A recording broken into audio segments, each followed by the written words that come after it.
প্রিয় ভাই বোনেরা, আজকে আমার কথা বলার দিন নয়, আজকে প্রধানমন্ত্রী কথা বলবেন। আমি শুধু আপনাদের এইটুকু বলতে চাই যে এখনো যে কথা জাহাঙ্গীর বললো যে আমাদের ভোট দেওয়ার কালই এখনো মিশে যায় নাই, 1 মাসও পুরোপুরি পার হয় নাই।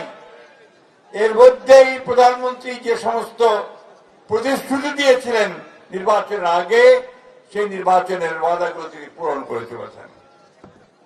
10,000 টাকা কৃষির সুদ সহ মাফ হয়েছে না? কি হয়েছে কিনা? কথা কয়েন না কেন ভাই, জোরে কথা কই হবে তো। হয়েছে। আমাদের ফ্যামিলি কার্ড আমরা পাইতে শুরু করছি। ইনশাআল্লাহ কৃষক কার্ডও খুব শিগগিরই আমরা পাবো।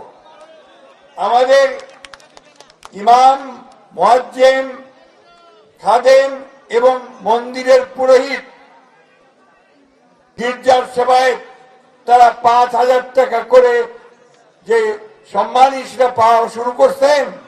কি শুরু করছেন তো? এটা কিন্তু ইতিমধ্যে উনি শুরু করে দিয়েছেন। মাননীয় প্রধানমন্ত্রী, আমি কথা বাড়াবো না, আমি একটা কথা বলতে চাই। এই প্রথম দিনাজপুর গ্রেটার দিনাজপুর ডিস্ট্রিক্টের 11টা আসনে আপনাকে এই দিনাজপুরের মানুষ সম্পূর্ণ আসনগুলো দিয়ে দিয়েছে, পুরো ভোট দিয়ে।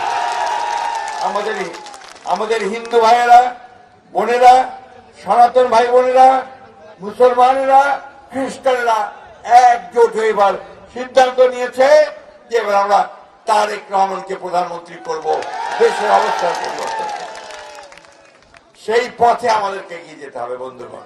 উনি যে পথ দেখাচ্ছেন যে আমরা কাজ করব, দেশ গড়ব এবং সবার আগে বাংলাদেশকে স্বপ্নের মতো তুলে ধরবো।